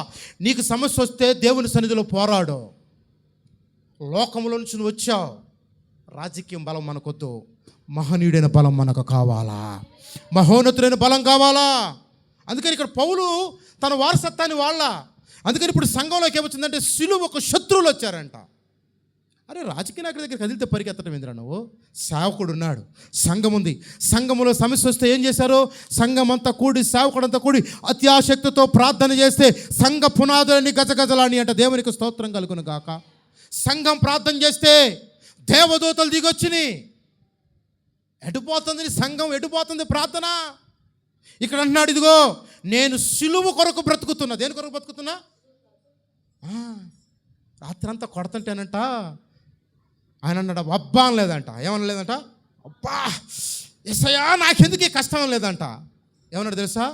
ఇది నీ దయ కాదా యెహోవా, ఇది నీ కృప. కొడుతుంటే కృప ఏందండి? తంతంటే కృప ఏంది? పిడిగుద్దులు కొడుతుంటే కృప ఏంటి అంటే, సిలువ నిమిత్తం నువ్వు తంతంటే, తన్నులు తింటే, అవమానపరచబడుతుంటే అధికమైన కృప నీ మీదకి వస్తుంది. కొట్టు చప్పట్లు యేసయ్యకే. నువ్వు కృప గురించి, సిలువ గురించి ఎప్పుడైతే నువ్వు ప్రకటిస్తావో అధికమైన కృప వచ్చిందంట. ఏమొచ్చింది? విచిత్రమైన సంఘటన చెప్పనా? పౌలు ఈ మాట ఎందుకు రాశాడు తెలుసు? ఈ గలతీకి రాసిన సంఘానికి సంఘంలో కొన్ని కోరలు పెరిగినాయి అంట. ఏం పెరిగినాయి అంట? కొంచెం కోరలు అంటే కొంచెం ఎక్కువ, కొంచెం స్వనీతి వచ్చేసిందంట. ఫిలిప్పీ సంఘంలో ఏడుచూ చెప్తున్నాడు. ఇక్కడ వాళ్ళతో చెప్తున్నాడు, ఏయ్ నాలాగా మీరు ఉండండి. నేను ఏ పునాది కట్టానో ఆ పునాది మీద ఉండండి. మొదట విశ్వాస జీవితంలో మీరు బ్రతకండి. ఇంకేం చెప్తున్నాడు తెలుసా? నేను ఇప్పుడు చెప్ప చచ్చిపోయిన వ్యక్తి ఎక్కడ ఉంటాడు? తన్నినా మాట్లాడతాడా? గుద్దినా మాట్లాడతాడా? ఒరే వాడిని ఎన్నన్న తిట్టు, రెట్టలోంచి నోట్లోంచి ఒక మాట వచ్చిందా? రాదు. యేసయ్య దగ్గర బాప్తిసం తీసుకుంటే చచ్చిపోయినతో సమానం, శవంతో సమానం. నీవు మౌనంగా ఉండాల్సిందే. దేవుని ప్రేమ కనపడాల్సిందే. దేవుని మాధుర్యంగా క్రియలు లేని విశ్వాసము మృతము. యేసయ్యా యేసయ్యా. ఇక్కడేం మొగుడు తెగదిట్టది, ఇంట్లో పిల్లల్ని తెగదిట్టిద్ది. పోయి యేసయ్యా నా భర్త మారట్లేదు ప్రభువా. ఏమని ప్రార్థన చేస్తావు? నా భర్త మారట్లేదు. ఇక్కడ తిట్టాల్సింది తిడితివి. సిలువకు శత్రువుగా నడిచి ఇక్కడ వ్యతిరేకంగా మాట్లాడి పోయి ప్రభు దగ్గర పోయి మాట్లాడితే నీ ప్రార్థన ఆలకిస్తాడా? ఇక్కడ వినయం ఏది? విధేయత ఏది? నిరీక్షణ ఏది? లోబడటం ఏది? ఓర్చుకోవటం ఏది? ఓర్చుకో. అలా ఇంట్లోకి వాడు తాగి వస్తాడు మామూలుగానే, అంతకుముందు మామూలుగా ఉంటాడు. వాడు ఎందుకు భార్యకి ఏదో కాయల పోయిన పప్పులు తెస్తాడు. వాడు ఆ గేటు దగ్గర చూడడం ఏమంటుంది, అబ్బా ఈరోజు కూడా తాగి వచ్చావు గీడు. ఇక ఆ నుంచే మొదలు పెడుతుంది మహాతల్లి. అప్పుడే కూటానికి వచ్చింది, చర్చికి వచ్చింది. వాడు తాగొస్తాడు ఏదో, ఇక మొదలు పెట్టిద్ది. వాడేదో ప్రేమగా ఏదో దేవాలనుకుంటాడు. ఇదేగా శిలువకు శత్రువు అంటే. వచ్చాడు, సహించు, భరించు, మోకరించు, కన్నీరు కార్చు, సంఘాన్ని పిలుచుకో, సేవకుని పిలుచుకో, ప్రార్థన చేయి, పరిస్థితులన్నీ మార్చగల దేవుడే అన్నాడు ఆయన. హల్లెలూయ. మౌనం, మౌనం. క్రీస్తు ప్రేమ మౌనం. ప్రేమ అన్ని విషయాలను కప్పిద్దా, బయటికి తెచ్చిద్దా? కప్పిద్ది. ఆ కప్పటంలోనే ప్రేమ మనిషిని సంపాదించుకుంటుంది. ఇప్పుడు ప్రేమ లేదు మనిషిలో, ఏం లేదు. సిలువకు శత్రువుగా నడుస్తున్నారంట. ఫిలిప్పీయుల రాసిన పత్రికలో మనం చదువుకున్నట్లుగా సేవకు, సంఘానికి వ్యతిరేకత నడుస్తుంది. దేవుని ఆలోచన ఈరోజు ఎందుకు చెప్తున్నాడంటే, నీవు జీవించుచున్నవాడు నువ్వు కాదు, మృతుడవే.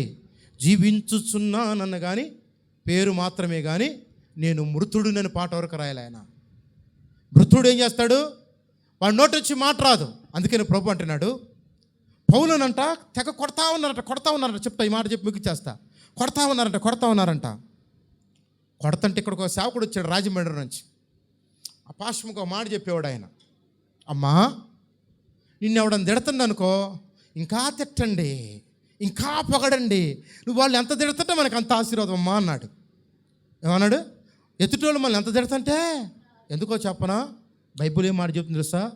నిన్ను దూషించిన వాడిని నేను దూషిస్తాను, నిన్ను దీవించిన వాడిని నేను దీవిస్తాను. మాటకు చెల్లుబాటు కాదు. మాట ఎదుటోడు మాట అంటే నువ్వు ప్రేమను చూపించడం ప్రారంభించి, ఎక్కడైతే శత్రువులు నిన్ను మిత్రులుగా మారుస్తాడు దేవుడు. ఇది సిలువలో ఉన్న ఆశీర్వాదం. కొడతా ఉన్నారంట. కొడతంటే అంటారంట, అబ్బా ఎంత బాగుంది యేసయ్యా, ఎంత బాగుంది యేసయ్యా. ఏదంట, ఏమన్నా ఎంత బాగుంది యేసయ్యా. అసలు ఇట్టి దెబ్బలు తింటాం ఎవరికి దొరికింది? దేశం గురించి దెబ్బలు తింటాం. మా భర్త కొడితే వచ్చుకో, కొడుకు కొడితే ఏమనంటే వచ్చుకో, ఇరుగు పొరుగు అంటే పాస్టర్ అంటే వచ్చుకో. ఇక నువ్వు దేవుడు కొరకు ఏ బ్రతుకుతావు? సిలువకు శత్రువుగా నడుచుకోవటమే కదా. సహించు, ఓర్చుకో. ఓరిమి అవసరమని ఉంది బైబిల్లో. ఓరిమి, ఓర్పు లేని వ్యక్తి త్వరగా కోప్పపడడానికి అవకాశం ఉంటుంది. ఓర్పు ఉన్న వ్యక్తి, సహించే వ్యక్తి, సాత్వికమైన మనసు వారిలోకి వస్తుంది. దేవునికి స్తోత్రం కలుగునుగా. కొడతా ఉన్నారట. శీల అంటాడంట, పౌలుతో అంటాడంట, శీల అంటాడంట. పౌల్ చెప్పు శీల. ఒక పక్క తన్నులు తింటున్నారు, కొడతా ఉన్నారంట, పడేసి సండ్రకొలతో కొడుతున్నారంట. కొట్టడం అంటే ఈ జైలు కాదు, అయ్యి లోకల చీకటి అగాధములో. ఇప్పుడు మన చర్చి ఎంత అడుగు లోపల, 10-30 అడుగుల లోపల గోతిలో ఉంటాయి అంట సెరసాలు ఆ రోజుల్లో. దాంట్లో తీసుకెళ్ళి మట్టి గోడలో ఊపిరాడదు, గాలి ఆడదు. రెండో విషయం చెప్పనా, అక్కడ ఎంతమందిని వేశారు, ఇంకా వాళ్ళు పాస్కైనా 1-2 ఇంకా అక్కడే అది దాంట్లో తినాలి వాళ్ళు. అట్లాంటి రొచ్చులో పెంటలో పడేసి కొడుతున్నారు. ఉచ్చ మడుగుల్లో పెంట రొచ్చుల్లో ఎండిపోయి మలం దగ్గర పడేసి కొడుతున్నారంట పౌలు శీలని. కొడతంటే వాళ్ళు ఏమనాలి పౌలు శీలలో? ఏంది ప్రభువా, నీ సువార్తగా చెబుతుంది, నీ కొరకేగా చెప్తుంది, ఏంది మాకు ఈ పని అన్నారని నేను అనుకుంటావా? మనమైతే అంటావా? అమ్మ కొద్దిగా కంఫర్టబుల్గా లేదులే, బయటకు వచ్చి కూర్చో. కంఫర్టబుల్ లేదమ్మ, కూర్చుంటావా?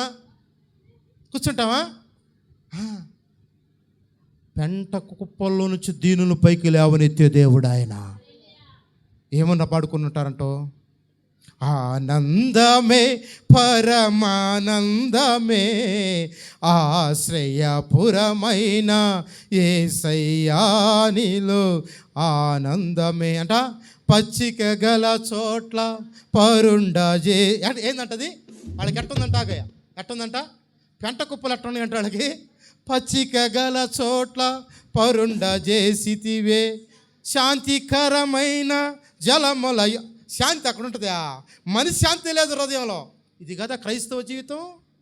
సిలువకు శత్రువుగా నడుచుకున్నాడా పౌలు? వ్యాధులు అందుకు ఏడుస్తున్నాడు పిలుపు సంఘానికి.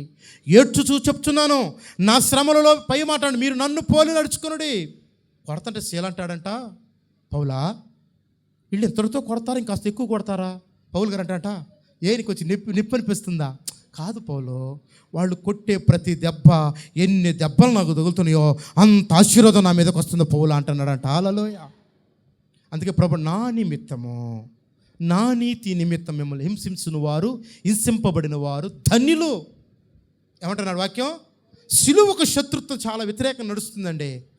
అప్పుడు అంటున్నారంట, అయ్యా పౌలు అంటాడంట, ప్రభువా ఎంత భాగ్యం యేసు దొరుకుట, నాకెంతో భాగ్యము, గొప్ప భాగ్యం యేసుని నమ్ముట, నాకెంతో భాగ్యము, ఎంత భాగ్యం యేసు దొరుకుట, నాకెంతో భాగ్యము, గొప్ప భాగ్యం యేసుని నమ్ముట, నాకెంతో భాగ్యము.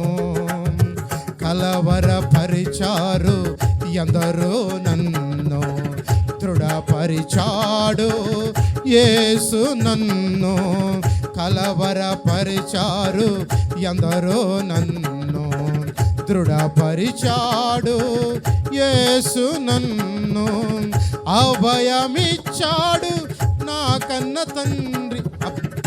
ఏమనిచ్చారంట? కలవరపరిచారంట. పౌలా, ఈరోజు నీ జీవితం ముగిసిపోయింది. శీలా, ఇక నువ్వు బయటికి రానే, ఇక నువ్వు ఇదిగో ఎందరైతే ఆ గృహలో వేయబడి అందులో మీరు చేసింది మామూలు విషయం కాదు. ఎవడైనా వ్యభిచారైతే బయటకు వస్తాడు, దొంగోడైతే బయటకు వస్తాడు, ఇదిగో భార్య భర్తలు తన్నుకోలో సరసాలు అయితే బయటకు వస్తాడు. నువ్వు చేసింది మామూలుది కాదు. సో పౌలా ఏం చేసి ఉంటాడంటే, పౌలు సిలువ గురించి సత్యాన్ని ప్రకటించావు కాబట్టి ఇక నువ్వు బ్రతికి బట్ట కట్టమన్నారంట జనం. కలవరపరుస్తారంట పౌలు గారిని. అందుకంటే ఎంత భాగ్యం యేసు దొరుకుట, నాకెంతో భాగ్యము అంట, గొప్ప ఆ పదవి ఎప్పుడన్నా పాడగలుగుతున్నావు? నీకు బాగా శ్రమ వచ్చి, నేను బాగా నిందించి, ఎవరో నీ భర్త పిడుగుద్దులు పెట్టుకుంటూ ఒక్క మాట అంటేనే ఓర్చుకోలేక చీపురు కట్ట తీసుకుని వచ్చిందాక తన్నంత వరకు నీ కడుపులో మంట తగ్గట్లేదే. నీవు సిలువలో ఉన్న వెలివేనా? సిలువ కలిగిన వ్యక్తివేనా? వాడు టంటాడు, నేను అసలు ఉండనేమని ఇంట్లో, నేను ఇంటికి అసలు ఈ ఇల్లులో ఇది మంచోడు కాదు, నేను వెళ్ళిపోతా. ఓర్చుకో, ఓరిమి అవసరమై ఉన్నది. ఏమవసరమైంది? ఓర్పు, సహనం. నీ కన్నీటి, నీ శ్రమ, నీ బాధ నా ప్రభు చూస్తున్నాడు. అద్భుతమైంది తెలుసా?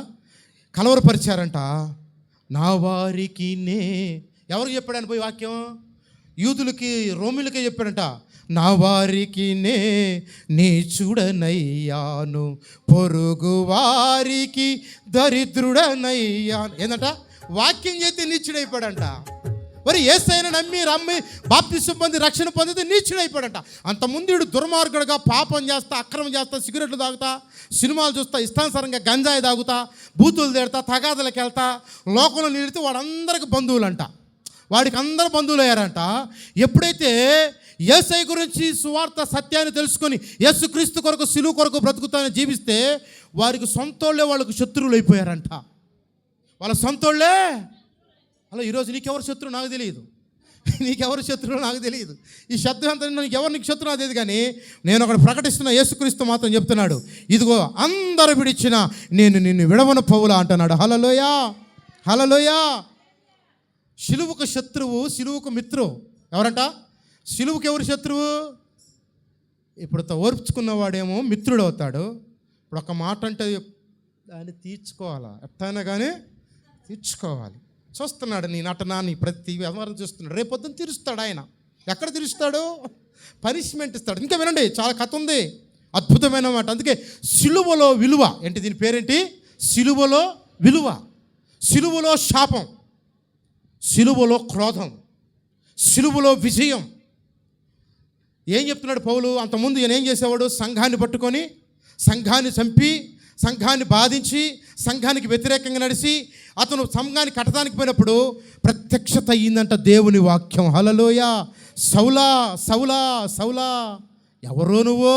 నేను హింసిస్తున్నా నీ యేసుని అన్నంగా అతనిలో ఉన్న గుణాలన్నీ మారిపోయినాయి అంట. హల్లెలూయా. ఒక్కసారి దేవుని స్వరం విన్న తర్వాత పౌలు స్థితి అంతా ఏమైపోయిందంట? దేవుని స్వరం విన్న వ్యక్తి జీవితం మారనే మారదు. నువ్వు ఎన్ని సంవత్సరాలు భక్తి చేయి, దేవుడు నీతో మాట్లాడాలి. సౌలుగా ఉన్నప్పుడు సంఘాన్ని చంపడానికి బయలుదేరాడా? సంఘాన్ని ప్రేమించడానికి వెళ్ళాడా? తాకీతులు తీసుకొని తాకీదులు తీసుకొని సంఘాన్ని చంపడానికి పోయినప్పుడు ఒక్కసారి దేవుని వాక్య ప్రత్యక్షతే సౌలు అంతా పొగరబట్టినాడు కూడా ఏం చేశాడంట అంటే మౌనం అయిపోయాడంట. ఎట్టయిపోయాడు? నోటికి మౌనం ఉండాలి, హృదయానికి మౌనం ఉండాలి, విని వదిలేయాలి. అందుకనే చెడు వినకూడదు, చెడు మాట్లాడకూడదు. అంటే జీవవాక్యాన్ని ప్రోత్సహిస్తున్న నీవు మాట్లాడుతుంటే నీకు జీవం రావాలి, నీలో అనేక మందికి జీవం వెళ్ళాలా. హల్లెలూయా. అందుకన్నాడు, నా జీవము నీలో ఎప్పుడు ఊరెడ బొగ్గలుగా నిన్ను ఎవరితో అన్నాడు? పాపపు స్త్రీతో అన్నాడు. అమ్మాయి, నువ్వు ఇచ్చే నీళ్లు తాగితే నేను ద్రప్పికి మరలా నేనిచ్చే నీళ్లు ఎన్నడికి దప్పికావు, ఊరెడ బొగ్గలుగా మారిద్దంట. ఊరెడ బొగ్గ అంటే ఎప్పుడు తెలుసా? సెలవు ఉంటుంది, చూసావా? సెలవు అయిపోతుంది, మళ్ళీ కొడతంటే వస్తావంటే వాక్యం కూడా ఎప్పుడు మన జీవితంలో ఎప్పుడు వస్తూ ఉందనుకో, మన చుట్టూ దేవుని కాపుదల ఉంటుంది. హల్లెలూయా. ఇప్పుడు పౌలు గారి పరిస్థితి ఏంటి? ఇప్పుడు మౌనం అయిపోయాడు. మౌనం అయిపోయి ఏం చేస్తాడు తెలుసా? పౌలను అంట తెగ తిడుతున్నారంటే, ఆడికి పోయిన వాక్యం చదువుదన్న ప్రార్థనకు పోయినట్టు చర్చిలోకి అంతపే సంఘానికి వెళ్ళి కూర్చున్నాడంట పౌలు గారు. ఈడు రౌడీగాడు వచ్చాడు రా. ఎవడొచ్చాడు? ఒరే నరహంతకుడు వచ్చాడు రా. ఒరే ఈడు మనోడు కాదురా, మనం చంపడానికి మన మధ్యకు వచ్చాడు. ఈడు గొర్రెల మధ్యలోకి వచ్చాడు రాగా, తోడేలు స్వభావం ధరించుకొని. పౌలు అంటాడంట, అనలారా పౌలుని చూస్తే గడ్డ 1-2 పోతారు జనం అట్టంటోడు. అన్నాడు, అన్నలారా నిన్నటి కాలమే ప్రభు నన్ను దర్శించాడు, నాలో తొడేలు స్వభావం పోయి గొర్రె స్వభావం వచ్చింది. అన్నలారా తిడతన్నా మౌనంగా ఉన్నాడంట. పౌలును కొట్టి చచ్చిపోయారని వదిలేసి వెళ్ళిపోయారంట పౌలు శీలాలని. ఏమన్నారు? కొట్టి పడేసి వదిలేసి వెళ్ళిపోయారంట పౌలు గారిని. నోరు తెరవలేదా ప్రేమ, బదులు పలకలేదా, ఇది ఎవరి కోసమో, ఈ జగతి కోసమే, ఈ జనుల కోసమే సిలువలో యాత్ర, కరుణామయుని దయగల పాత్ర, పాలు కారు దేహం పైన పాపాత్ముల కొరడాలు ఎన్నో. అబ్బా, పాలు కారు దేహం పైన పాపాత్ముల కొరడాలు ఎన్నో, మంతులాడినాయి పిడుగుద్దులు గుద్దారా. ఎట్టాడుకున్నారంట? కాలుతో బంతింది అంటారు కదా, ఎట్టదంటారు? ఫుట్బాల్ అంటారుగా, అట్టదన్నారంట. ఎట్టదన్నారు? ఫుట్బాల్ దన్నారంట పౌలు గారిని. ఆయన అంటాడంట, నోరు తెరవ. యేసయ్య గురించి చెప్పట్లే ఇక్కడ, పౌలు ప్రేమ గురించి చెబుతున్నా. యేసు ప్రేమను, పౌలు ప్రేమ అర్థం కావచ్చు, యేసు ప్రేమ మనకేం అర్థమైంది? పౌలు అంటాడు సంఘంతో, మీరు యేసు ప్రభులాగా నడిస్తే కుదరదబ్బాయ్, అసలు నాలాగా నడవండి. ఇక్కడ తన్నిపోతే పౌలు శీల అంటాడంట, ఇక్కడ కూడా సరసాల విషయం కాగిపోలే. క్లైమాక్స్ మంచి మాట ఉంది, చెప్పి ముగిచ్చేస్తాను. క్లైమాక్స్లో అంటాడు ఇక్కడ సౌలు శీల అంటాడంట, పౌలా మనం చచ్చిపోయిన కనూపులు వదిలేశారు కదా, ఇప్పుడు మనం ధన్యులుమా కదంటాడు పౌలు. అంటాట, మనం ఇంకనూ దేవుని పని చేయవారమై ఉన్నామంటాడట. హల్లెలూయా.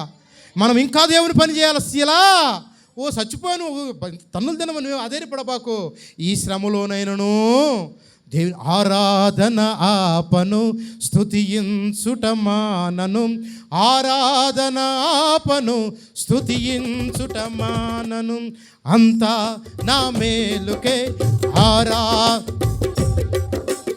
అంతా తన చిత్తమునకు తల వంచితే. పాడుకుంటే ఎంతైనా తీరదు దేవుని వాక్యం. తన చిత్తానికి తల వంచాడంట.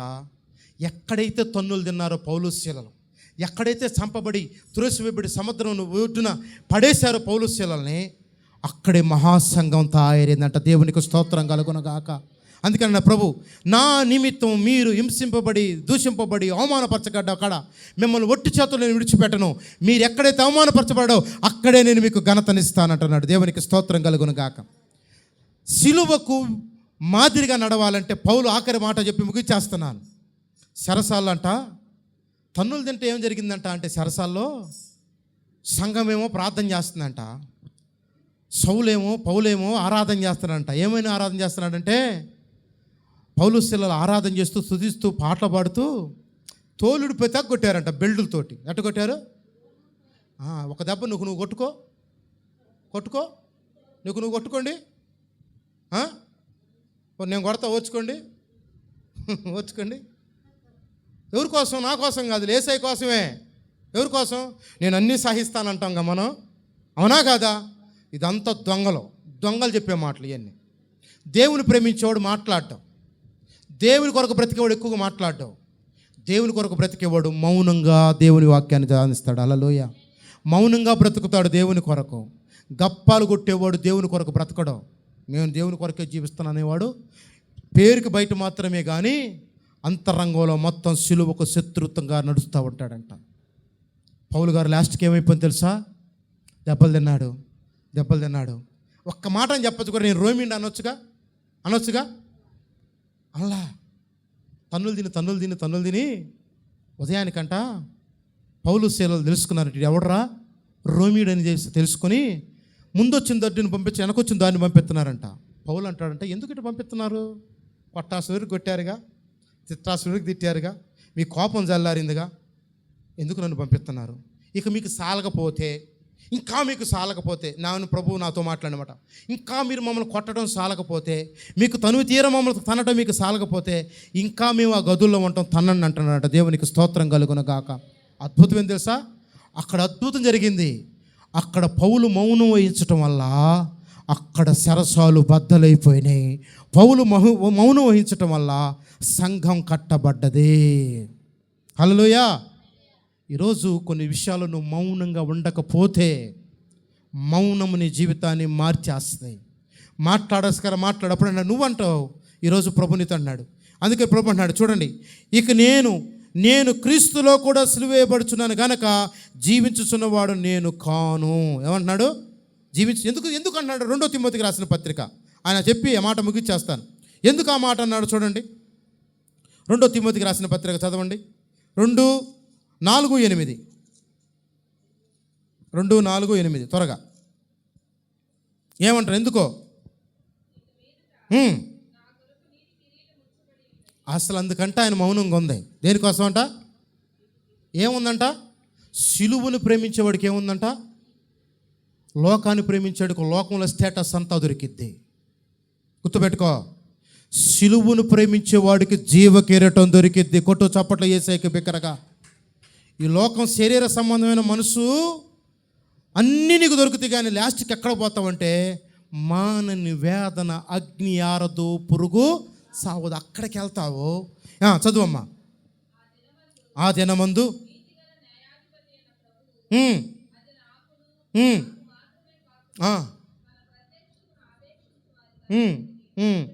ఆమేన్. దేవునికి స్తోత్రం కలుగును గాక. పౌలు అంటాడు, నా కొరకు ఇన్ని శ్రమలు అనుభవించాను కదా, ఇన్ని బాధలు అనిపిస్తున్నాయి. ఇవన్నీ అనిపించడానికి కారణం ఒకటే రీజన్. ఇన్ని దెబ్బలు తింటానికి రీజన్ ఒకటే. ఎందుకు తెలుసా? నా కొరకు దేవుడు జీవ కిరీటాన్ని దాచిపెట్టాడు. దాని కొరకు నేను నోరు మెరపను. నన్ను చిత్తగా బాధిన, తిట్టిన, చంపిన, బ్రతుకుట క్రీస్తే సావైతే లాభమే. ఏట బ్రతుకుట క్రీస్తే సావైతే. మనం ఈరోజు అది నేర్చుకోవాలి. ఈరోజు ఇప్పుడు ఏమైపోయిందంటే బ్లెస్సింగ్ ప్రేయర్ అయిపోయింది. ఏం ప్రేయరు? బ్లెస్సింగ్. నేను అంటాను, వాక్యం నీ దగ్గర ఉంటే బ్లెస్సింగ్ ఉంటుంది. హల్లెలూయా. ప్రార్థన నీకుంటే బ్లెస్సింగ్ ఉంటుంది. విశ్వాసం నీకు బ్లెస్సింగ్ ఉంటుంది. నిరీక్షణ కావాలి. 4 అనుభవాలు కావాలి. 5వది సహవాసం కావాలి. ఏం కావాలి? సహవాసం దేవునితో. ఏముంటుంది? మనకేమి ఇవ్వబోతున్నాడు? ప్రకటన గ్రంథం 21:7. ప్రకటన గ్రంథం 21:7 ఏముంది? మనకేమి ఇవ్వబోతున్నాడు దేవుడు? ఏంటిని జయించిన వాడు?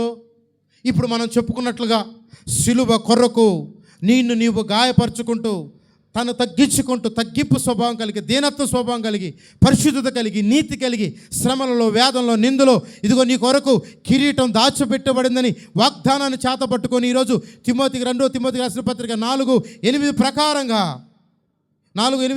నీ కొరకు జీవ కిరీటం ఉందని నువ్వు నమ్మిన ప్రకారంగా చదువు. ఇప్పుడు జయించిన వాడు ఏటిని స్వతంత్రించుకుంటాడంట? వీటిని జయించిన వాడు వీటిని స్వతంత్రించుకుని ఉండును, నేను వారికి దేవుడునయ్యుందును. హల్లెలూయా. ఇదంట దేవుని యొక్క ఆకాంక్ష. అందుకనే సిలువకు శత్రువులు ఈరోజు ఏంటంటే అనేకులు ఫిలిప్పీయులకు రాసిన పత్రిక 3:18 అనేకులు సిలువకు శత్రువులుగా నడుచుకునుచున్నారు. ఏం నడుచుకున్నారట? అనేక మంది సిలువకు శత్రువులుగా.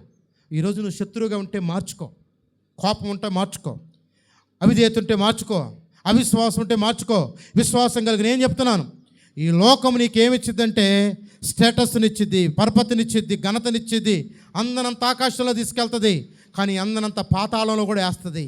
సిలువ నిన్నేం చేసిద్దంటే ఈ లోకంలో శ్రమలు ఇచ్చిద్ది, శ్రమలలో నీకు సంతోషాన్ని ఇచ్చిద్ది. ఈ లోకంలో బాధలు పెట్టిద్ది, బాధకు తగ్గట్టుగా ఆనందాన్ని ఇచ్చిద్ది సిలువ. ఈ లోకంలో సిలువ నీకేమిచ్చిద్దంటే ఓటములో విజయాన్ని ఇచ్చిద్ది సిలువ. ఈ లోకంలో సిలువ నీకేమి నేర్పిద్దంటే సహనాన్ని నేర్పిద్ది. ఈ లోకంలో సిలువ నీకేమి నేర్పిద్దంటే మహా మహా మహా మహిమ గల కిరీటం అందింపజేయడానికి నిన్ను బలపరచడానికి సిద్ధంగా ఉంది ఆ సిలువ. హల్లెలూయా. ఆ సిలువ యొద్దకు వచ్చిన వాడి జీవితం విలువగా మారిద్ది. ఆ సిలువ యొద్దకు వచ్చిన వాడి యొక్క జీవితం అనేక సంవత్సరాలు, తరతరములు, యుగములు మారని జీవితంగా మారిద్ది. ఇదిగో శరీర సంబంధమైన విషయంగా నడిచిన వాడు 70 అధికమైతే ఎన్ని సంవత్సరాలంట? 80 సంవత్సరాలు. 80 సంవత్సరాలు నా ప్రాణమా తినుము త్రాగుము సుఖించుమన్నాడు. కానీ వాడు ఎక్కడికి వెళ్ళాడంట? పాతాళంలోకి వెళ్ళాడంట. కానీ ఈ లోకంలో అవినీతి కాక నీతిగా అడుక్కునే దాంట్లో కూడా నీతి ఉండాలంట. అడుక్కునే దాంట్లో కూడా ఎవరు అడుక్కున్నారు? అడుక్కునే దాంట్లో ఎవరు అడుక్కున్నారు? లాజరు అవిధేయత గల ఆకలి అవుతున్న నీతిగా చూస్తున్నాడంట. ఇట్ట అడగట్లేదంట. ఆకాశం వైపు చూస్తున్నా నా ఆధారం ఏమని చూస్తున్నట? ప్రభు నమ్మదగిన దేవుడు ఆయన. ఏ దేవుడు? ఇక్కడ ఆకలి దప్పులు గలవారు ధన్యులు, వారు పరులతో వారు తృప్తిపరచబడుదురు అన్నాడు. ఇక్కడేమో ఆకలితో అలమటించాడంట. ఒకవేళ పెడతాడేమో కుక్కలాగా చూశాడంట, కానీ చెయ్యి చాచలేదంట. ఏం చాచలా? చెయ్యి చాచలా. చెయ్యి చాచేవాడు ఏమవుతాడు తెలుసా? సిలువకు శత్రువు అయిపోతాడు. నీ విశ్వాసం ద్వారా ప్రార్థన చేసి సహనం కలిగి ప్రార్థన చేస్తే అప్పుడు పాట పాడి ముచ్చేస్తుంది. ఆకాశం వైపు చూస్తున్నా నా ఆధారం నీవేనాని, నా అండా నీవయ్యా, నా కొండ నీవయ్యా, నా అండా నీవయ్యా, నా కొండ నీవయ్యా. యేసయ్యా యేసయ్యా యేసయ్యా యేసయ్యా, నీవు లేకుండా చెయ్యగలను, నీవు రాకుంటే కడికెళ్ళను, నీవు నాతో ఉండాలి, నేను నీతో ఉండాలి, నీవు నాతో నేను. యేసయ్యా యేసయ్యా యేసయ్యా యేసయ్యా, ఆకాశం వైపు చూస్తున్నా నా ఆధారం, అన్నాదమ్ములు వదిలి వచ్చాను, నా అండా నీవేనాని, అన్నాదమ్ములు వదిలి వచ్చాను, నా అండా నీవేనాని, నా అండా నీవయ్యా, నా కొండ నీవయ్యా, నా అండా నా కొండ నీవయ్యా. యేసయ్యా యేసయ్యా యేసయ్యా. హల్లెలూయా. ఇదంట పేరు. ఎవరి విశ్వాసం? ఎవరి విశ్వాసం? అడుక్కునే దాంట్లో ఒక నీతి ఉందంట. ఎవరి దగ్గర? నీతి తక్కువవాడు నీతి గలవాడు. కథ విన్నారుగా? నీతి తక్కువ గలవాడు నీతి గలవాడు. ఇప్పుడు నీతి గలవాడు ఎవరు? లాజరు. నీతి తక్కువడు ఎవడు? డబ్బున్నాడు, ధనవంతుడు. వాడు దేవుని నీతిని మరచి, దేవుని ప్రేమను విడిచి, దేవుని వాక్యాన్ని మరిచి, తన స్వనీతి కొరకు సిలువకు శత్రువుగా మారి తన దేహాన్ని, తన యొక్క జీవితాన్ని అతాళ పాతాళకులకు పడేసుకున్నాడు. సిలువకు శత్రువుగా నడవక, సిలువను ప్రేమిస్తూ, సిలువ కొరకు విశ్వాసంతో ఎదురు చూస్తూ, నీవే నా ధైర్యం, నీవే నా సహాయం, నీవే నా విశ్వాసమని ఎదురు చూసిన లాజరు తండ్రి అయిన అబ్రహాము రొమ్మున అనుకున్నాడంట. ఏం కావాలి ఈరోజు? నీవు అన్నిటిని చంపివేసుకోవాలి. నా ఆశలన్నీ ఎవరి మీదంట? ఎవరు తీర్చాలంట? చెప్పండి, ఎవరు తీర్చాలంట? అమ్మ, నాన్న, బావ, అక్క, ఇక కాదు, ఇది కాదు మనకు తెచ్చేది. మన ఆశలన్నీ దేవుడే తీర్చాలా. మన ఆశలన్నీ బంధువులు కాదు తీర్చేది. మన ఆశలు మన భర్త, మన పిల్లలుగా తీర్చేది. మన ఆశను తీర్చేవాడు నజరేయుడైన యేసుక్రీస్తు ప్రభు. హల్లెలూయా. అందుకని చాలామంది కష్టాలు, బాధలు వస్తే మనుషుల మీద ఆధారపడతారు. కీర్తనకారుడు 118 కీర్తనలు అంటాడు, మీరు మనుషుల నమ్ముటి కంటేను, రాజుల నమ్ముటి కంటేను ఎవరినంట? నేను చర్చి ప్రతిష్ఠ రోజు ఇదే జరిగింది. వస్తా ఉన్నాను, ప్రభు మాట్లాడుతున్నా, నువ్వు నన్ను నమ్ము, నన్ను నమ్ము, నన్ను నమ్ము, నన్ను నమ్మని 3 సార్లు వినపడదు వర్షం. ప్రభు అని వచ్చి బలిపీఠ దగ్గర కూర్చొని ప్రార్థన చేస్తే టక్ అప్పుడు దాకా 50 రూపాయలు ఉన్నాయి చేతిలో. నన్ను నమ్ము అన్నప్పుడు ఎటు నుంచి వచ్చినో తెలియదు, ఆశ్చర్యకరంగా దేవుడు జరిగించాడు. దేవునికి స్తోత్రం కలుగునగాక. అందుకనే మనం ఈరోజు సిలువకు శత్రువులుగా మన మాట అయినా మన ప్రవర్తన అయినా ఇప్పుడు ఏమైంది? సంఘంలోకి ఏమొచ్చిందంట? మనిషిలోకి ఏమొచ్చిందంట? స్వనీతి. ఇప్పుడు మినిస్ట్రీ దేవుని గనపరచట్లా, మినిస్ట్రీ గనపరచుకోబడుతుంది. స్వనీతి వచ్చేసి సంఘంలోకి. అందుకనే సత్యం ఎక్కడ ఉంటుంది అక్కడ మీకు స్వతంత్రము ఉంటుంది. సత్యం యేసు ప్రభునే వదిలిపెట్టారు జనం. ఆఖరికి పేతురు, యోహాను కూడా ఏం చేస్తారు తెలుసా? వెళ్ళిపోతున్నారంట. ఎందుకు? రే నా రొట్టె నా శరీరం తినండిరా అంటే, ఇదేంది? నీ శరీరాన్ని మేము తింటాం ఏంది? నీ రక్తాన్ని మేము తాగటం ఏంటి అని చెప్పి అసూయించుకుని వెళ్ళిపోయారంట. ఎందుకో తెలుసా? ఆయన పునరుద్ధానం తర్వాత ఆ రక్త మాంసాలు భుజించాలని వాళ్ళకి అవివేకం లేక అసూయించుకొని వెళ్ళారంట. శిలువకు శత్రులుగా మారిపోయిన వారు తిరిగి రాలేదంట. పేతురు అంటాడంట, ప్రభువా నీవు తప్ప నాకు దేవుడు లేడయ్యా. అందుకే పేతురికి ఎంత గొప్ప అవకాశం ఇచ్చాడు తెలుసా దేవుడు? పేతురు, నా సంఘాన్ని బండ మీద నువ్వే కట్టో, పరలోక తాళ చేతులు నీకు నేను ఇస్తున్నాను అన్నాడంట. చాలా విచిత్రమైన విషయాలండి. కనుక మనం ఈరోజు సిలువకు శత్రువులు చాలామంది నగుడుస్తున్నట్టు. కనుక మనం ఈరోజు ముగించుకుంటున్నాం. మనం ప్రార్థన చేసుకుందాం. దేవుడు మనతో సూటిగా చక్కగా మాట్లాడాడు. ఒక